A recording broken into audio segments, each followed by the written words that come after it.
Well, good Tuesday morning to everybody. If you try to stay up and watch that World Series game last night, good luck. That thing went to on the East Coast. It went to, I believe, 2:50 a.m. It was a 6 hour, 6.5 hour game that didn't start until 8:11 Eastern, and it went 6 hours and 39 minutes.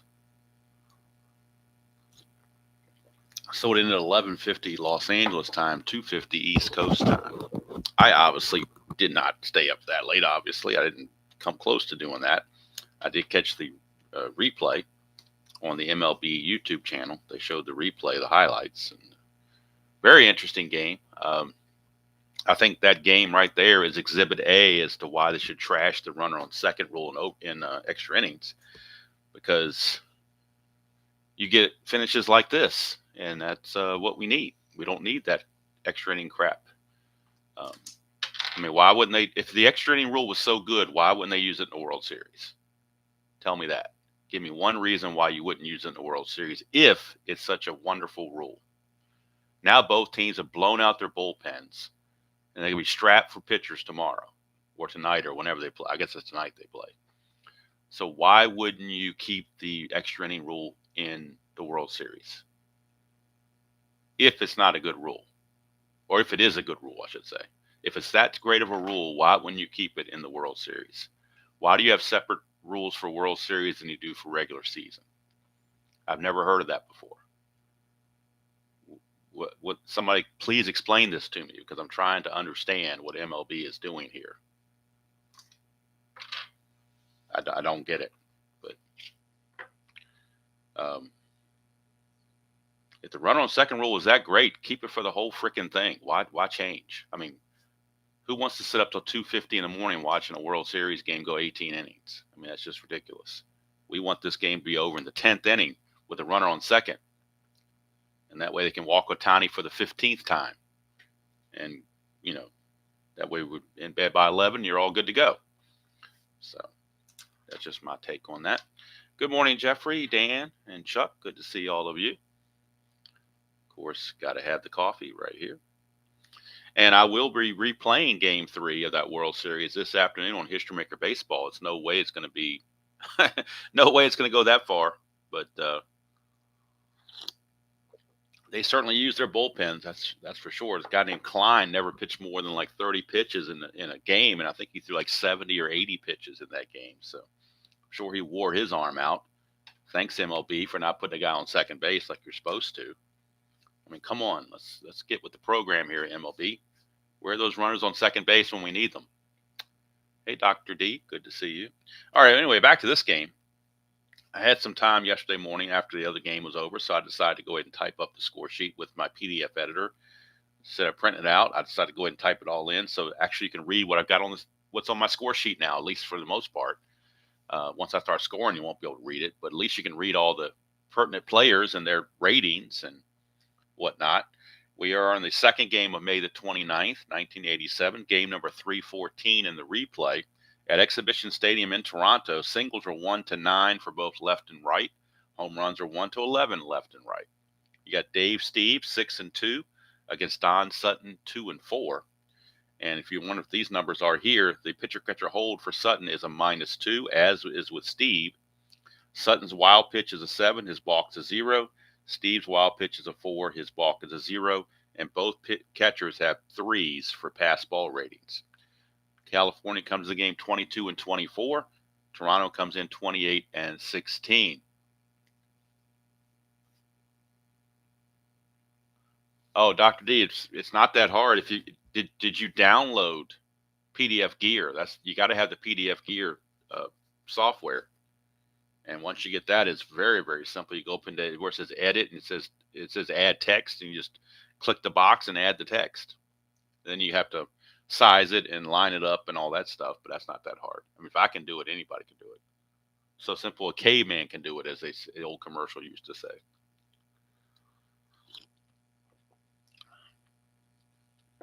But if you guys want me to do a video on PDF Gear and how I use it and how I do my score sheets and how I do my PDFs for cards or something, I'll be more than happy to to do a quick video. I thought I did that already on the History Maker when I did the creation video on History Maker. I kind of did that already. So if you go back and watch that, you can kind of see what I was doing there. All right, anyway, let's get on with this game here on this Tuesday morning.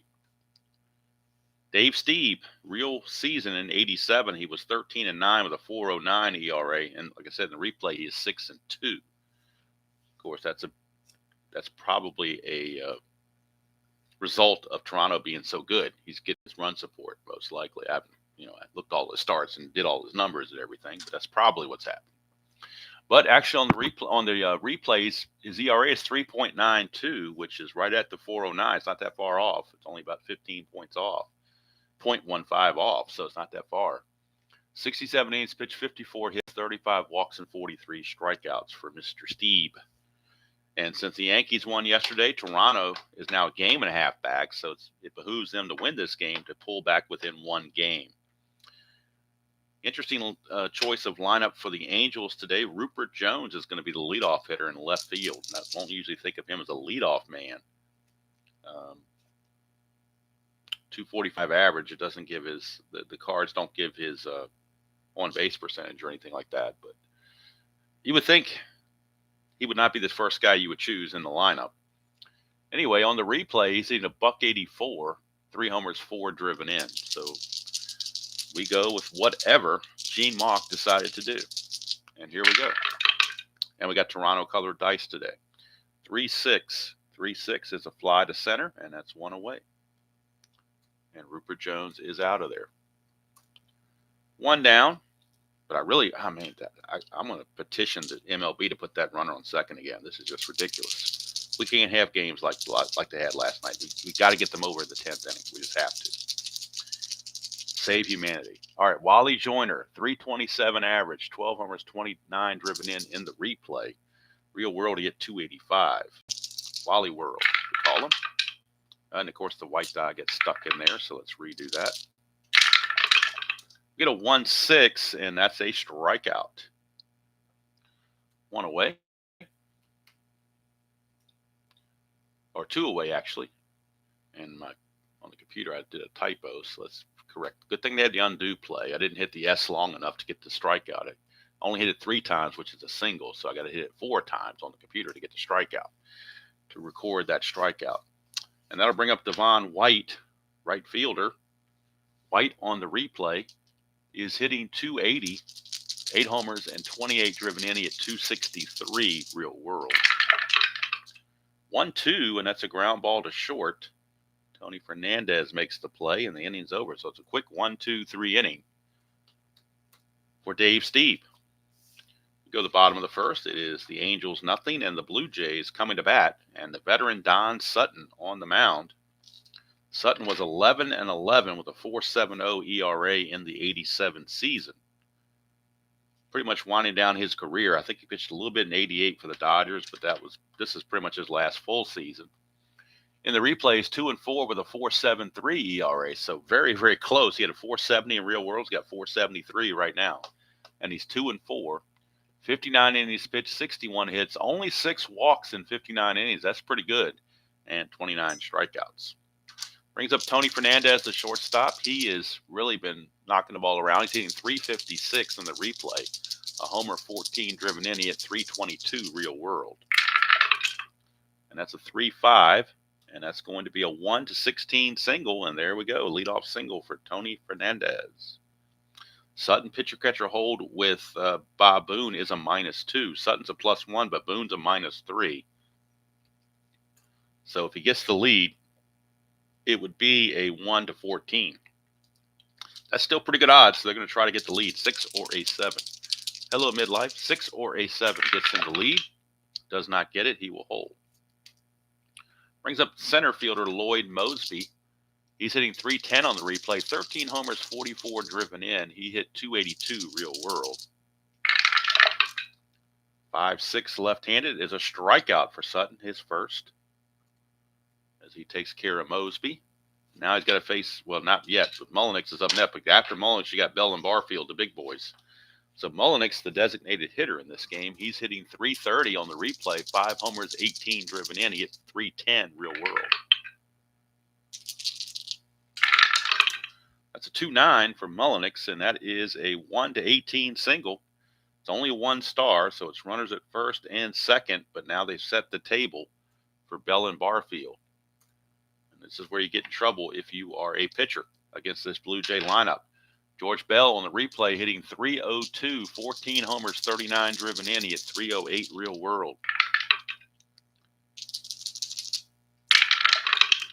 We get a 6-6 on Sutton, and that's an in-home run chance 1-2, but that's a 15, so it's just a fly to left. So Sutton escapes that one. The double die didn't get him on that one. 2 down. It's down to Jesse Barfield in the clutch situation. Right fielder Jesse Barfield. Barfield right up there in the league lead with home runs with 15. He's got 15 homers, 43 driven in. The replay hitting .302. He hit .263 real world. In the clutch, Barfield will lose a hit on 1-8 and on 2-12. Everywhere else he is neutral, but 1-8 and 2-12 are the bad numbers. Says 6-7, and that's a single to left field off of Sutton. That'll score the run. Most likely, we have to check it out because the run's on second, not on third. Single to left. Left fielder is Rupert Jones, has got a 0 arm. Fernandez is a 15 runner. Not being held as a 16. 2 outs is an 18. 1-18, but the trail runner Mullenix is only an 11, so he would not get the extra base. So they're going to throw the plate. 1-18, he scores. And barely, right on the number, he scores. Just gets in under the tag. There is no instant replay in 1987, so the call is going to stand. RBI single for Jesse Barfield. This comes through in the clutch, even though that was not technically a clutch result. And here comes the crime dog, Fred McGriff. He's hitting .247 on the replay, 8 homers, 16 driven in, and guess what? He hit .247 real world. He's right on the number. Of course, that won't last long, but it's just kind of neat that it turned out that way in his first 89 at-bats. 2-6 is a walk, and that's going to load the bases, so actually it will stay that way for at least one more back because his average did not change. And now it's bases loaded. Bases loaded for Ernie Witt, the catcher. In the clutch for Witt, let's see. He gains a hit on 2-11 and 2-2. He's got 2 spots he gains hits. On the replay, he's hitting .286, 5 homers, 19 driven in. He hit .269 real world.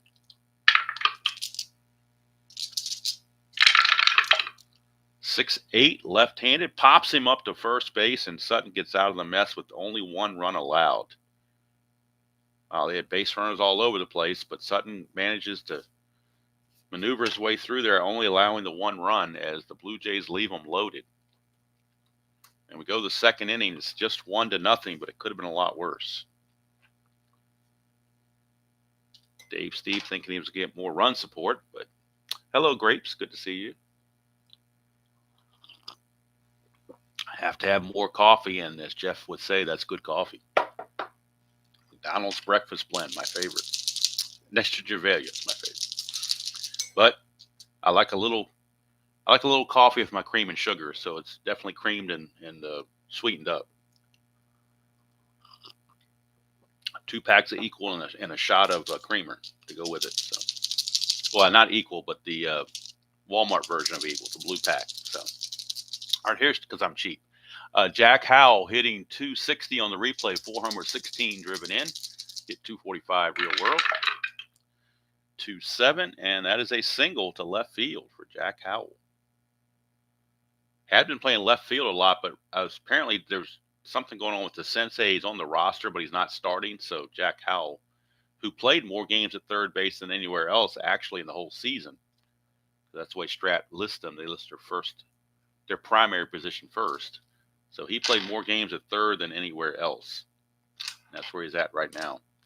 All right, so he's not going to be held, though. He's not a very good runner as far as stealing. All right, Mark Ryle is taking over as the DH in this game, as something's going on with Brian Downing. He's not starting either. He's on the roster, but he's just given a day off or whatever. And Mark Ryle on the replay is hitting .259 in just 27 at-bats. 5 homers, 11 driven in. But the odd thing is in 100 at bats, he had 5 home runs. He's got 5 home runs now in 27 at bats. So the power stroke has really been there for him. I'm sure there's no havoc. There's not.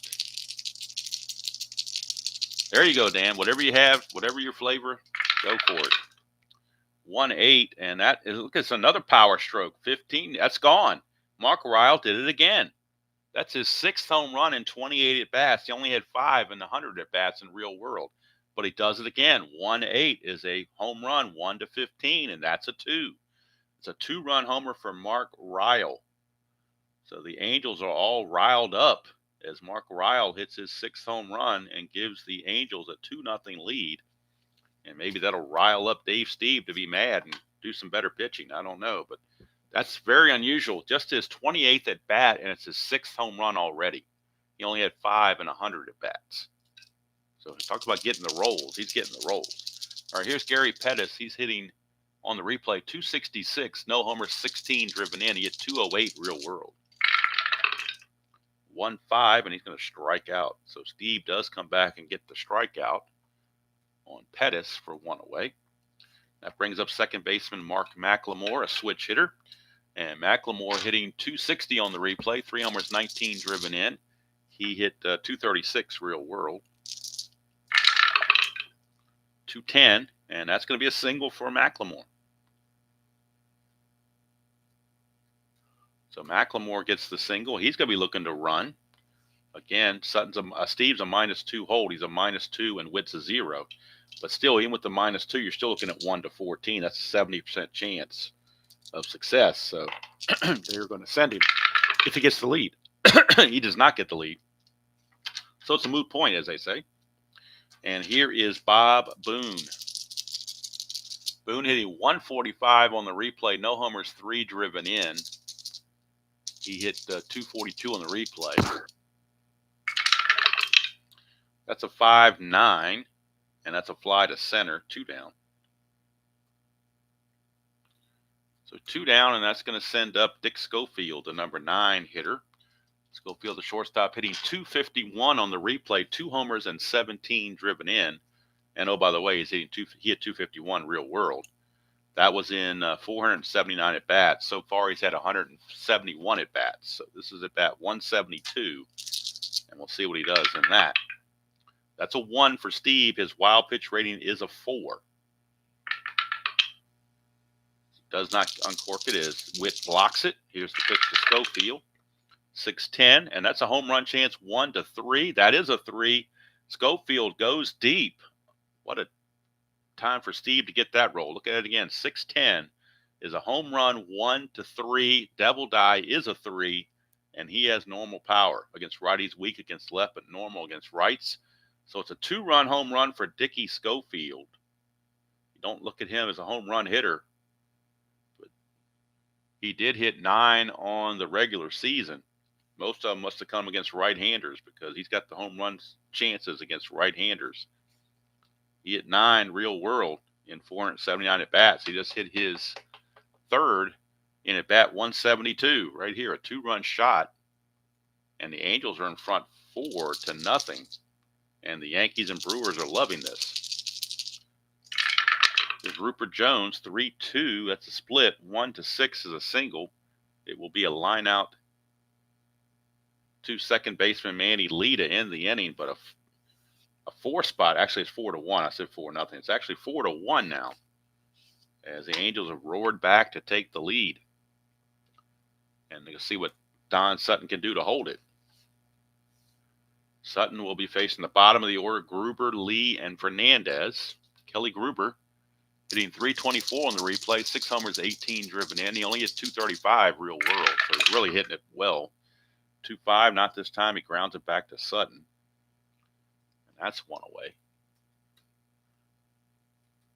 Tomorrow's game will be at Comiskey Park. It'll be the Boston Red Sox against the Chicago White Sox. It'll be Bob Stanley against Floyd Bannister. That will be tomorrow morning.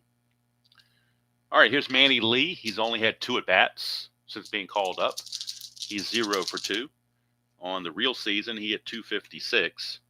So, average hitter, I guess. 2-7, and he gets a base hit here, his first base hit of the season. Now he's hitting 333 on the replay, 1 for 3. So Manny Lee is aboard. He will not be held. And that will bring up Tony Fernandez.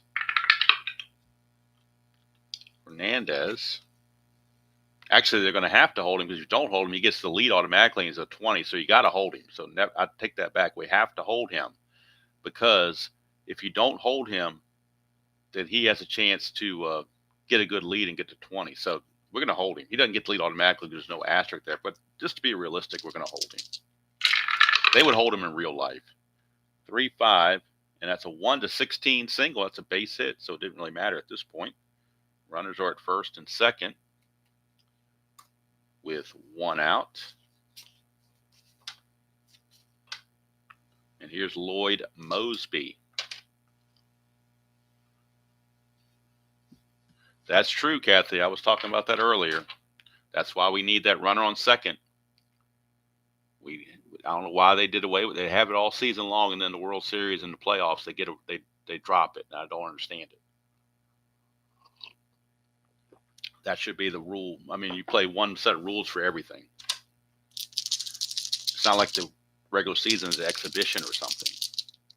All right, here's Mosby, first and second, 1 out.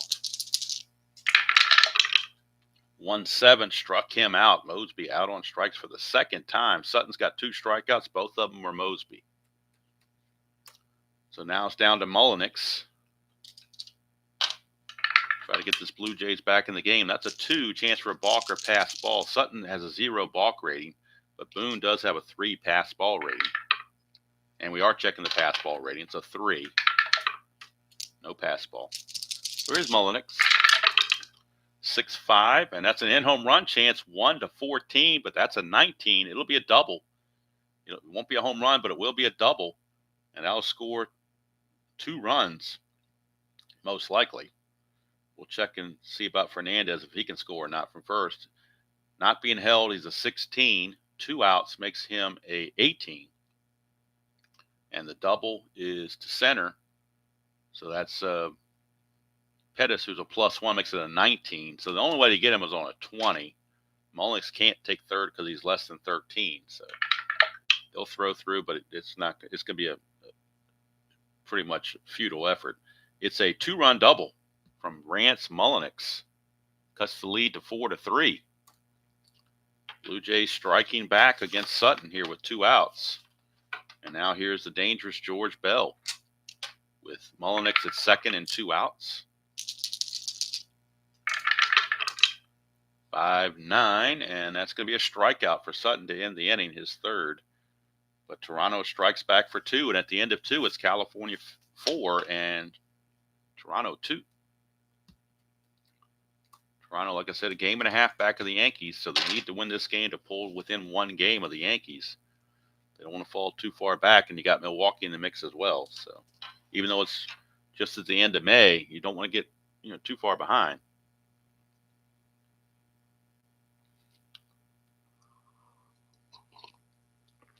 Yeah, Dan, I'm not sure how they're going to do that unless they maybe they could feign an injury or something. Say one of their pitchers, hurt his arm or something. I don't know.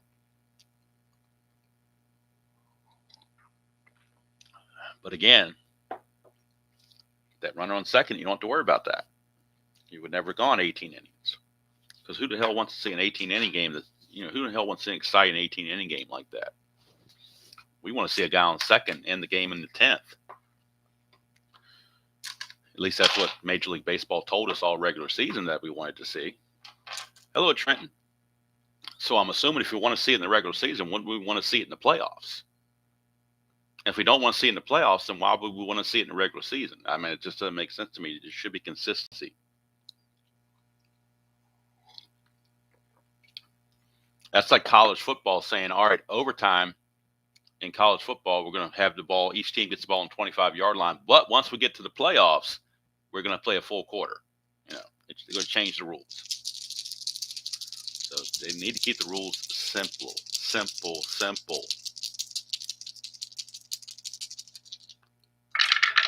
Joyner, 5-7. That's a 1-3 single, and that's going to be a line out to second base.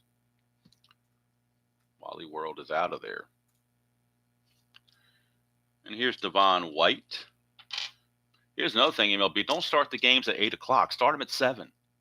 You know? Who wants to stay up till 2:50 in the morning trying to watch a game? I mean, I'm retired, so I could have done it. But if I was working, there's no way in the world I'd be able to do that. And even then, last night, I didn't stay up that late, so I didn't even need that D20. Here's Devon White, 2-6. He's going to ground to second, 2 down.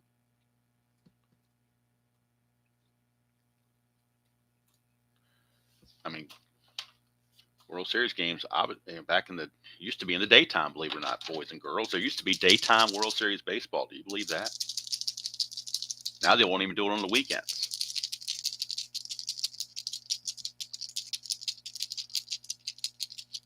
All right, here is Jack Howell. 5-6, and that's a ground ball to shortstop X. We're looking at Fernandez. He's a 1, so you know he's going to get it. E17, and that's a 10, so he makes the play. I mean, I don't care if the run's on second or not. I just want it to be consistent. I want the regular season rules to be the same as the playoff rules. It's like, it'd be like them saying, okay, we're going to have the DH all season long, but in the World Series, we're not going to have the DH. I mean, that's kind of what they're going with here. They need to have same rules all the time. I mean, supposedly next season they're going to come out with this challenging balls and strikes during the regular season. Will you be able to do that in the World Series next year is the question. Or are they going to modify that rule too? So they need to be consistent. That's all I'm asking for is consistency. If you want to screw up the game with having the 3-batter rule, and you want to have the Ohtani rule, and you want to have the runner on second, go for it, but be consistent. All right, here's Barfield. 3-9, and that is a 1-4 single, but that's going to be a line out to short. 1 away. And that's going to bring up Freddie McGriff. 5-6, and that's a 1-18 single, so base hit for, I'm sorry, I was looking at 6-6. 5-6 is a strikeout. I almost misread that. I did misread it, but I caught myself. 5-6 is actually a strikeout. That's strikeout number 4 for Sutton. Strikeout number 4 for Sutton, and here comes Ernie Witt with 2 outs and the base is clear.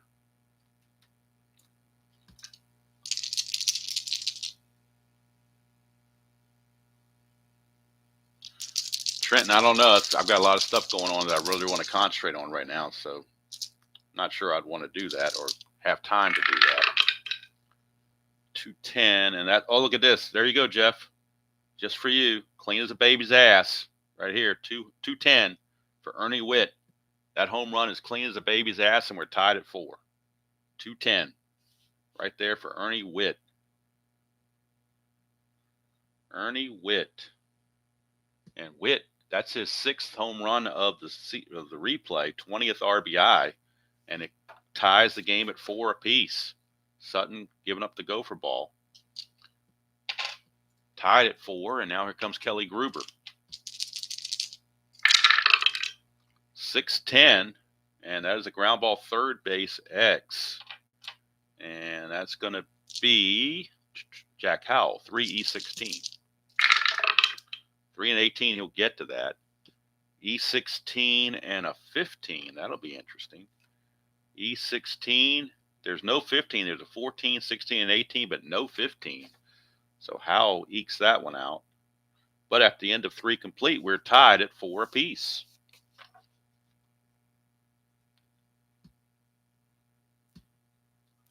Top of the 4th we go. Yeah, it'd be like them saying, okay, we're not going to have the pitch clock in the World Series.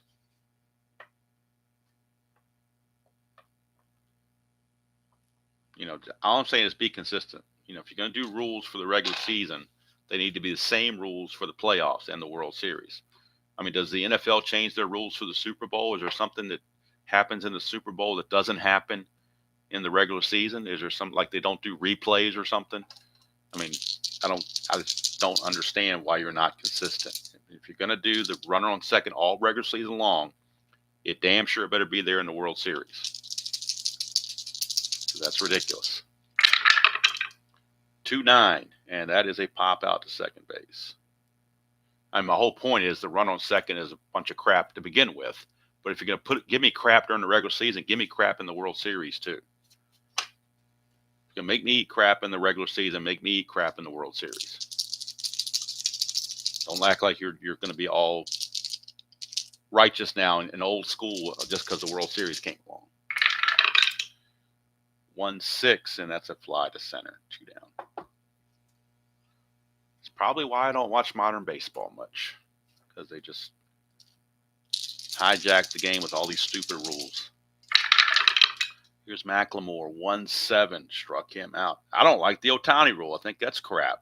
Why is he given special treatment? Let the Dodgers figure it out. If they want to pitch him and take him out, then you lose your DH. That's the price you pay. Is it worth the trade-off? I mean, to me, that's a stupid rule. Very, very stupid rule. How does one player get his own? I mean, Babe Ruth didn't get his own rule, did he? Why are we giving players their special rules? I don't get that.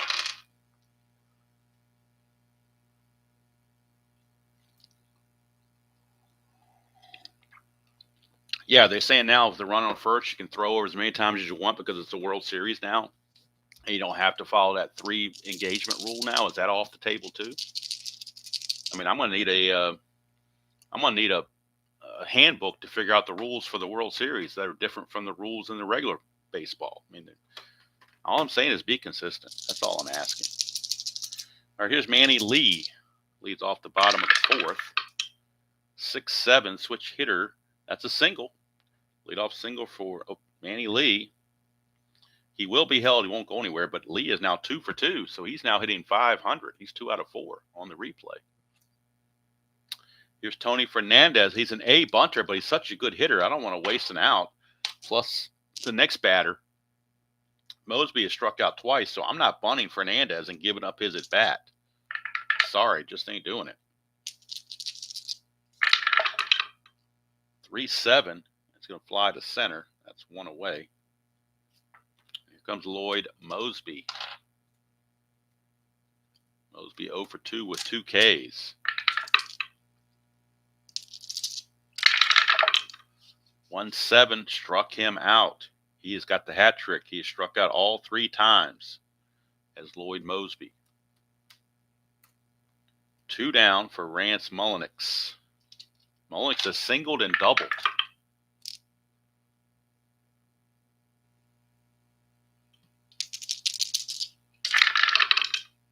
.66, and that's a 1-18 single. That is an 18. We're on the number. It's only 1 star, though. So even with 2 outs, Lee can only get to second base, but it does bring up the dangerous George Bell. Does bring up George Bell in a clutch situation. And Bell, again in the clutch, actually is rated completely neutral. He has no effect on the clutch rating. But that 1-5 is sitting right out there as a big-time home run if he finds it. Found a 3-2. It's a ground ball to short, and that will end the inning. So we go to the 5th, still tied at 4 apiece here in Toronto.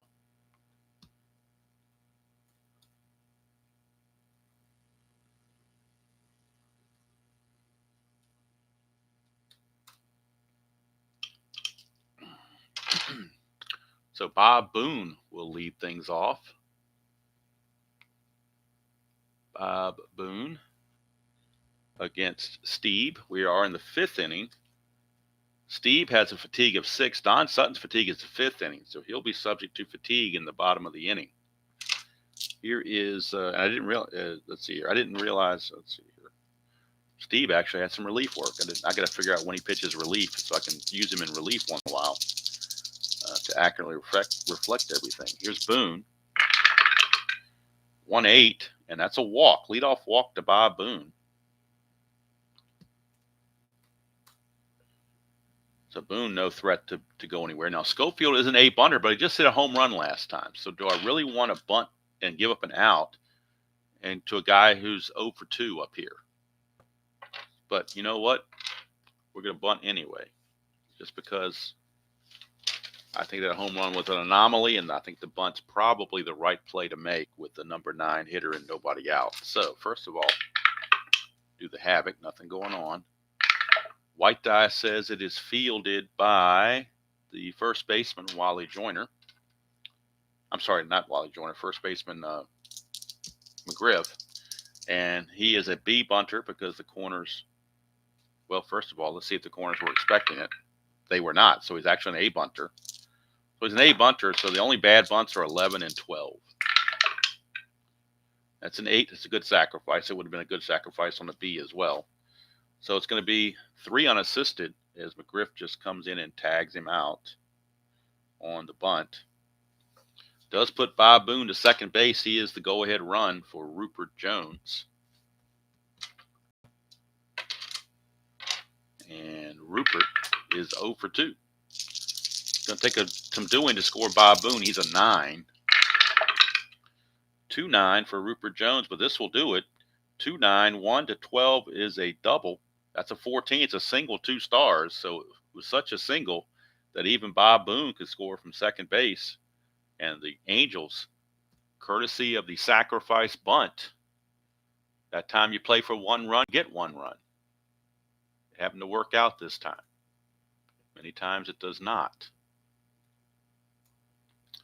Rupert Jones is on for Wally World, Wally Joyner.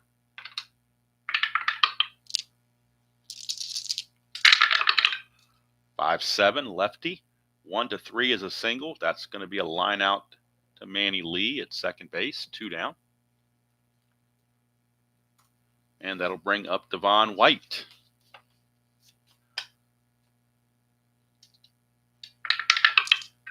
Jones still at first, not being held. 3-7, and that's a strikeout for Steve to end the inning, his 4th strikeout. But the Angels strike back. They play for 1 run, and they get 1 run.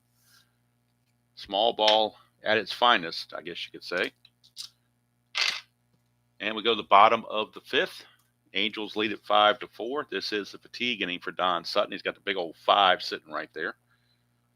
And he's going to face Barfield, McGriff, and Witt. Barfield, 5-6, and that's a ground ball to Schofield. Schofield's 2E12. Very good. 2 and a 15, he'll get to that. E12 and a 11 shouldn't be a problem, I wouldn't think. The 15, 3, and 18 are the only errors there. So Schofield does make the play. He's a very good, not a gold glover, but very consistent and good infielder, or good shortstop, I should say. It's pretty much where he only played.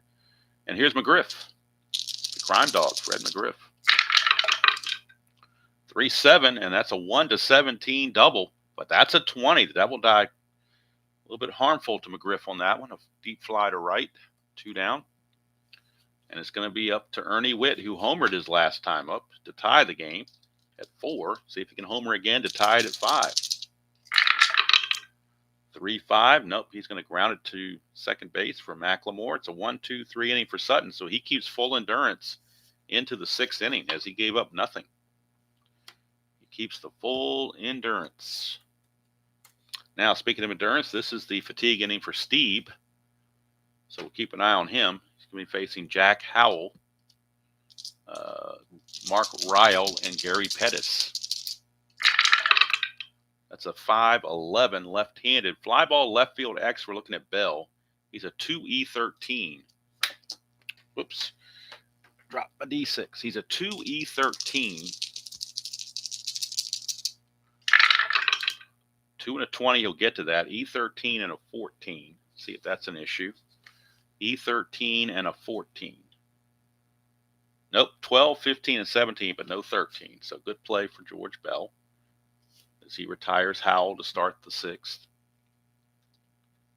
That brings up Ryle, who hit that home run in the 2nd inning, his 6th of the season already. And he only hit 5 all season, real world.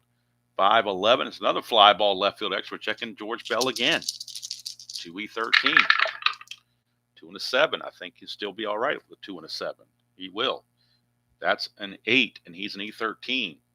There's no 8 there, so George Bell makes the play again. 2 down. And that will send up Gary Pettis, center fielder. 4-5, switch hitter, fly ball to left, and George Bell makes the play again. All three flyouts to left. Dave Steve keeps full endurance into the 7th as he gave up nothing. We go to the bottom of the 6th. Still a 5-4 ball game in favor of the Angels.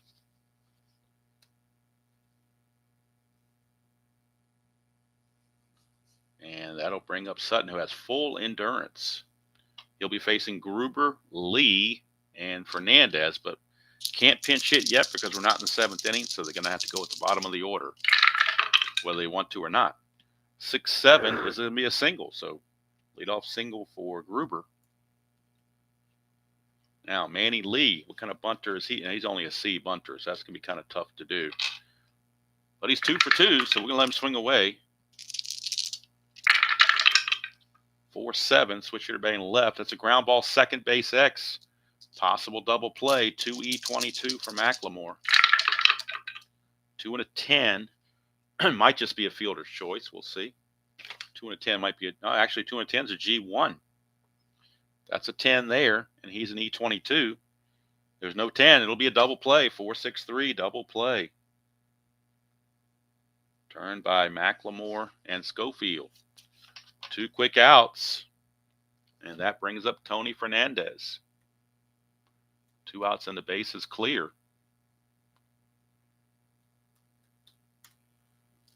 Fernandez 2 for 3.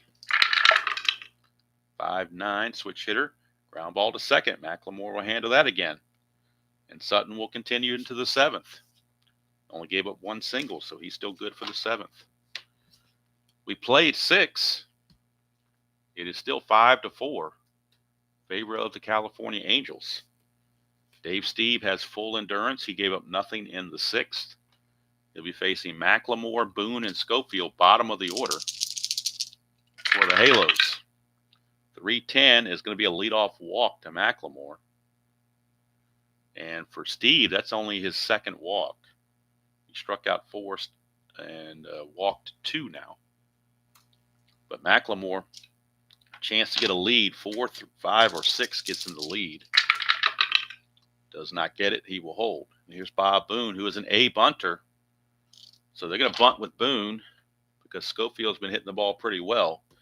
So they're going to bunt with Booney. Let's see if the infield is corners in. No, they're not. They're back. So Boone's going to keep his A rating. Whoops, wrong die there. Bunt goes back to the pitcher, Steve. A bunter and a 9, I think, is still going to be good. We'll figure it out. Yep, good sacrifice. He'd been good with the B bunter, too, so the corners in wouldn't have mattered. Sacrifice hit 1-3 because the corners were not in, so McGriff was not charging. He goes back. He's there to handle it at first base. So the good bunt. Last time they bunted, it produced an RBI single. Let's see from Rupert Jones. Let's see if Schofield can produce as well. McLemore runs well at a 16. That's a 1, so Steve's wild pitch rating is a 4. 1-4, he will uncork a wild pitch. He does not, so he will have that pitch blocked by Witt, and here comes Schofield. 4-6, and that's a ground ball shortstop X. We're looking at Tony Fernandez. 1-1. Good thing he's a 1 shortstop, or that would have been a base hit. 1-1 is a G3, so it's going to advance the runner. That's why I rolled the D20, because even though he's a 1 rated shortstop, it can affect the fielding, and it certainly did this one. So the runner's going to advance. That's an 8, but the only error is on an E17 shortstop, or 15, 16, and 17. So Fernandez will make the play, but scooting over to third is McLemore with 2 outs. And it's going to be up to Rupert Jones. Rupert Jones. Don't know if he likes pina coladas or not, or getting caught in the rain, because it kind of sounds like Rupert Holmes. All right. Here is a clutch situation for Jones. And he gains a hit here on 1-5 and 1-10. He also gains a hit on 3-6. Don't know if the Blue Jays would want to bring in a lefty here. Musselman's the only lefty, though, so I think they're going to let Steve try to pitch out of this.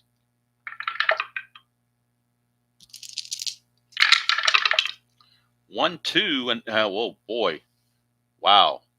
Look at that. There you go, Jeff. Clean as a baby's ass. 1-2 for Rupert Jones. So I guess Gene Mauch knew what he was doing, batting him leadoff. 1-2 is a 2-run bomb, clean as a baby's ass for Rupert Jones. Rupert Jones. 2-run bomb, and that's going to be it for Mr. Steve. He is, stick the fork in him, he is done. Jones with his 4th home run of the replay. He had 8 real world, and that's RBI 6 and 7. 2-run bomb, and now with Joyner coming up, the Blue Jays will go to the pen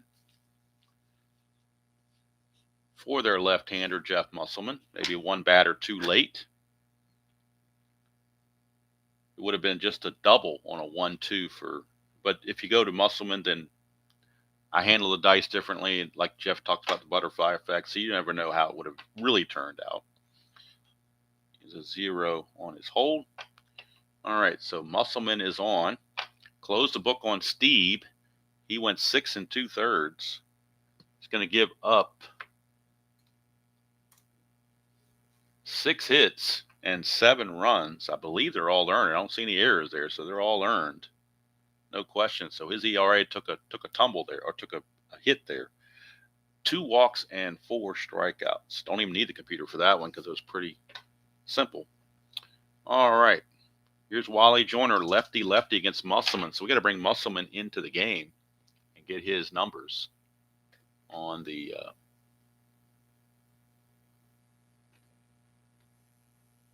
replay. Musselman is, well, in real world, Musselman was 12 and 5 with a 4.15 ERA. On the replay, he's 1-0 with a save and a 6.91 earned run average. 14 innings pitched, 16 hits, 10 walks, and 12 strikeouts. Facing Wally World, 1-7, grounds it to second, and Manny Lee makes the play to end the inning. But a 2-run bomb off the batter, Rupert Jones. Rupert Jones comes through with a 2-run home run and gives the Angels a 7-4 lead as we head to the bottom of the 7th. Don Sutton still has a tiny bit of fatigue remaining, or endurance remaining, I should say. And he gets to face Lloyd Moseby, who he struck out 3 times in a row. But we're at the 7th inning stretch, and you know what that means. That means my coffee's low and my coffee's cold. So time to do a refresh and get energized for the bottom of the 7th. So we are going to the 7th inning stretch while I heat my coffee and take a quick stretch break. With the score, California 7 and the Blue Jays 4.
All right, we are back ready for the 7th inning stretch. And, of course, we have the fresh coffee. Can't get by without that. So we are now ready for the bottom of the 7th. Angels bullpen is loosening because Don Sutton's kind of teeter-tottering on the verge of fatigue. So they want to be ready. And let's see who's got the most rest. Could be Gary Lucas. He's pitched 24 innings. Finley, 33. Yeah, so it looks like Gary Lucas, a left-hander. Left-handed pitcher Gary Lucas is in the bullpen. He's 1-5 with a 3.63 ERA real world. Did have some saves. In fact, he was a former closer for San Diego back in the early 80s before they got Gossage. I think in 82 and 83 he was their closer. All right, here's Lloyd Moseby facing Don Sutton. Moseby 0 for 3 with 3 Ks. 6'6", left-handed, and that's going to be a 1-18 single. So, and that is an 18 right on the number. So Moseby this time gets the benefit of the D20, gets that single, and that'll take us to Rance Mullenix.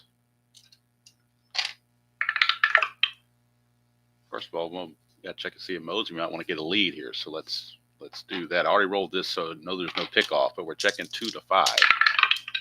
There's no lead. Okay, never mind. Didn't matter in this case. So here's Rance Mullenix. 6'7", ground ball shortstop X.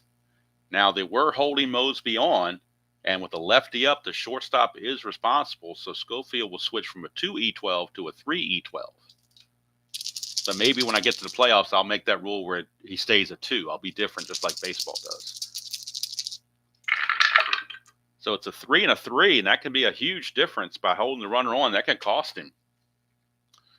Actually, it's going to help him out because if he was a 2 and a 3, it would have been a single 2 stars. But here it's only a single 1 star on the 3-3. And that is a 14, and he is an E12 at short. There's a 15, but no 14. So it'll be a single 1 star. That's kind of a weird little thing there in Strat-O-Matic that by losing range, he actually prevents a bigger base running situation. So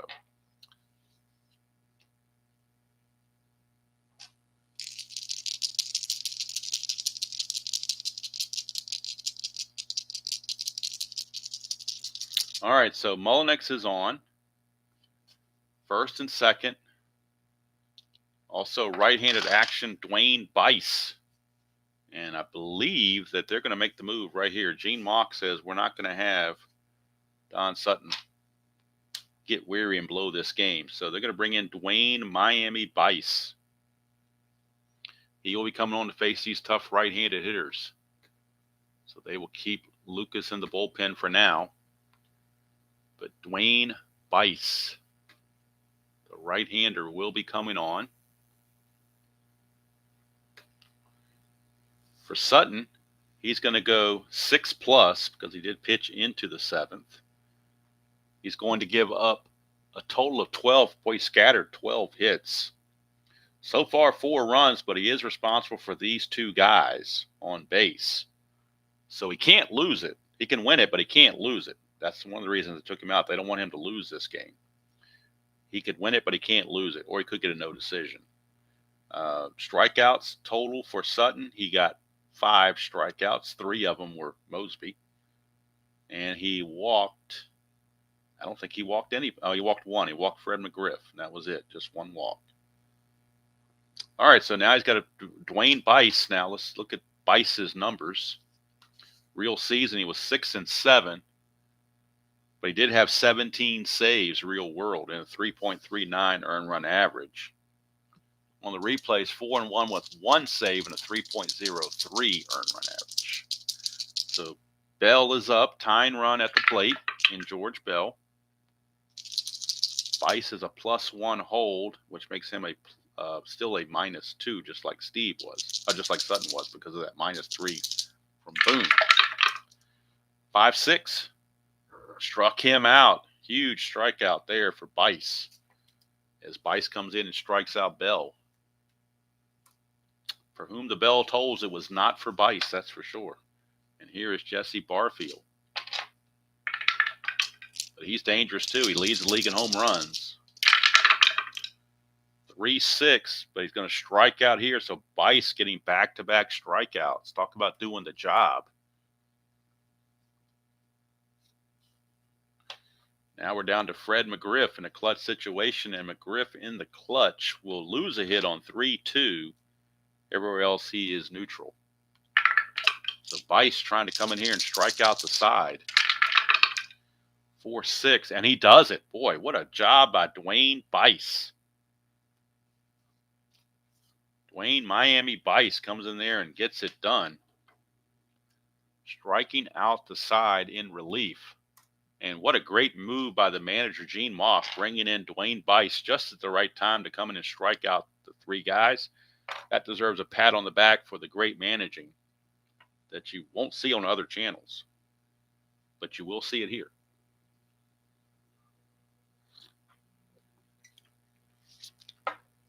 Because we play chess here. We don't play checkers. All right, top of the eighth, Musselman facing Devon White. Roy Howell and Mark Ryle. A couple of lefties. They might pinch hit for Ryle, though. See what happens here. 6'8", switch hitter batting right-handed is a strikeout by Musselman. So Musselman puts the K on Devon White. And that brings up Jack Howell. They're going to keep Howell in the game because some reason or another, the sensei must not be able to play except pinch hit, so they want to keep. He's a decent third baseman at 3.16, so they'll keep him in. Plus, they got the lead. 2-9, and he's going to ground it to second. You got the lead, you go for defense. And that brings up Mark Ryle. They will pinch hit for Ryle. He only had 3% of his at-bats against left-handed pitching, although I guess we could give him one. This could be part of the 3% probably. So we'll go ahead and stick with Ryle. Why not? He hit a home run. So why not? They got the lead, so they're not panicking. Going to go and let Ryle hit. 5-2. It's a line out to second base, and that's going to end the inning. So Musselman pitches a solid eighth inning, keeps the score where it is. Go to the bottom of the eighth. And it'll be Ernie Witt, Kelly Gruber, and probably a pinch hitter for Manny Lee. No probably about it. They will pinch hit for Manny Lee. All right, here's Ernie Witt. They might pinch hit for Gruber. We'll have to wait and see. Witt, 5-9, and that's another strikeout for Bice. He has struck out all four he has faced. And here comes Gruber. They'll let him hit. I mean, he's hitting, he only hit 235 real world, but he's hitting 324 on the replay. And your other third baseman is the DH, so you kind of almost stuck with him playing that position. So here's Gruber. 310 for Gruber, and that's a 1-9 double. Anything else he flies to left, that'll be a double. So smart move keeping Gruber in there, although that was really almost a no-brainer because they didn't have a whole lot of options. But there will be a pinch hitter for Manny Lee, despite the fact that he's 2 for 3. He's a 256 hitter, but they got better hitters on the bench. Actually, they could have brought Garth Orge to play third base, so it could have pinched it for him after all. But Garth Orge can go in and play second base. So they're looking for a pinch hitter. And we are looking at Rick Leach. So Rick Leach will hit for Manny Lee, and Garth Orge will stay in the game to play, or go in the game to play second base. So Leach pinch hits here in the eighth inning. And Orge will play second base in the ninth. So Leach is up with a runner at second and 1 away. On the real season, he was a 282 hitter with 3 home runs. Let's see what he's done on the replay.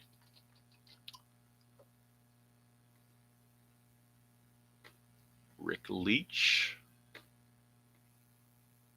on the replay so far. Hitting 214 and 28 at bats. No homers, 2 driven in. Bice against Leach. 2-7 for Leach, and he's going to ground it to second. That'll get the runner to third, but that's not really going to help the cause too much. Now there are 2 outs. Leach is gone, and Orge now going to be the new second baseman. Here comes Tony Fernandez in a clutch situation. 2 outs and a runner on third. In the clutch for Fernandez, it appears he is completely neutral. He has no adjustments. Fernandez is 2 for 4. 3-6, and he's going to draw a base on balls. That will bring up the tying run in Lloyd Mosby, who was 1 for 4, struck out 3 times against Sutton, did come back with a base hit his final time. So see what he can do here. Fernandez could get a lead. Bice is a +1, but it'd be a -2, and boy, you'd hate to get thrown out here in a situation where you don't want to take the bat out of somebody's hands. So here is Mosby. 5-8, and that's a strikeout for Bice. He did it again. 5th strikeout for Dwayne Bice. And he's got a relief rating of 3, so he can go for the save here. There's no question about that. No reason to take him out whatsoever. Bice has gotten the job done. And we go to the top of the 9th. Musselman will stay on. He's going to face Pettis, McLemore, and Boone. So 2 switches and a right. They're going to leave Musselman in there. Why not? He's faced it. He pitched an inning and a third, gave up nothing. Here is Pettis, 6'9", switch hitter batting right-handed. That's a fly to left field, so George Bell will handle that one without any problem. 1 away.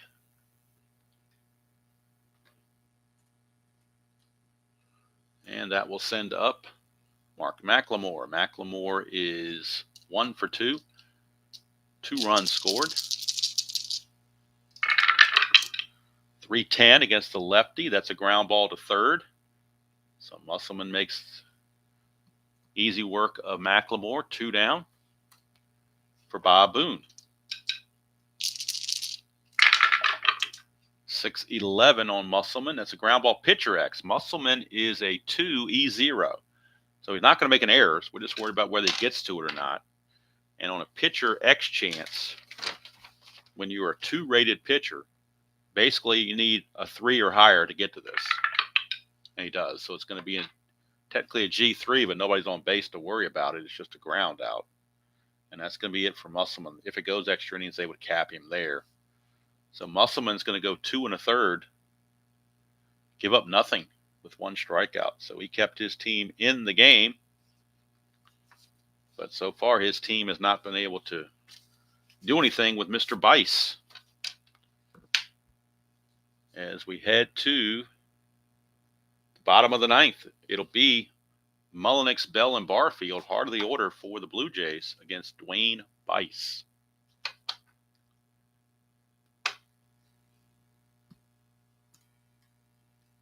Mullenix in this ball game is 4 for 4, 3 singles and a double from the DH slot.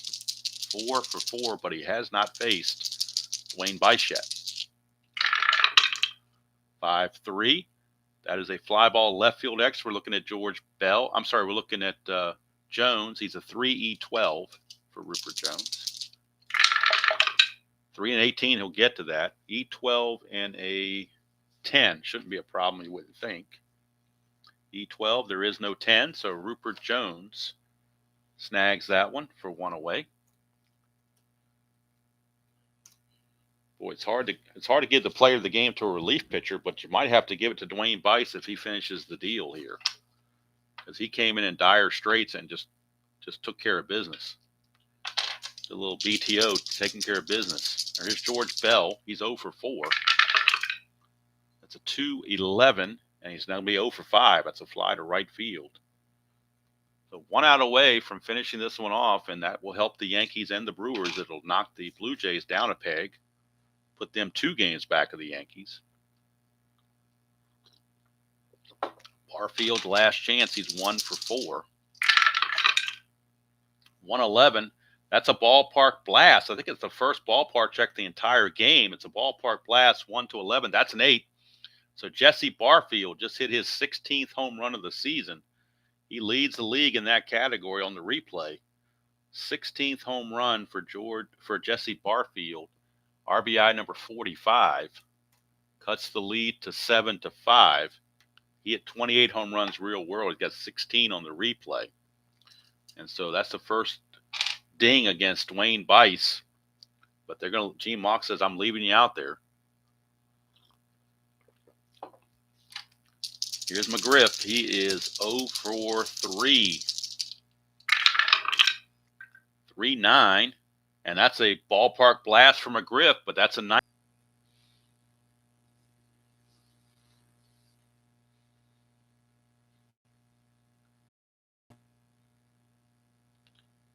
Okay, so apparently I had to come back in to close the loop, or else this video would never have posted because it was out in limbo.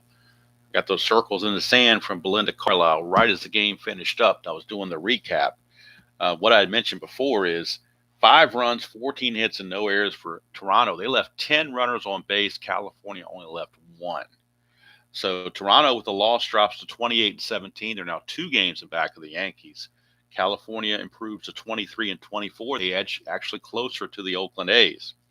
But that was game 314, and this was Tuesday morning. So now we're going to move on to Wednesday morning, which will be tomorrow morning, as if you're watching this the same day I'm doing this. And we're going to move the schedule over to Chicago. It's going to be the Boston Red Sox taking on the Chicago White Sox. It'll be game number 315 at Comiskey Park. It'll be Floyd Bannister against Bob Stanley. That will be the matchup in that one for tomorrow. Chicago 21-21, trying to catch those Oakland A's. Bannister 5-0, Stanley 2-3. So that's going to be tomorrow. But the game just completed. California wins at 7-6, but I had to come back on here and close the loop because it wouldn't feed up. It wouldn't feed to the. It just was hanging out there in limbo, so I have to put a close to it. So anyway, not coming back to play anything, just come back to close the loop. So I do appreciate everybody that was here for the live stream, and I appreciate, of course, all you folks that catch it later. At roughly noon today, we'll be playing Game 3 of the 2025 World Series, replaying that from last night in History Maker Baseball. It will be Tyler Glasnow against Max Scherzer. And that'll be roughly noon today.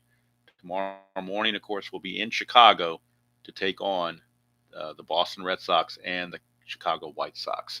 So until next time, enjoy playing whatever game you choose to play, however you choose to play it, and I'll see you all down the road. And now we can close the loop.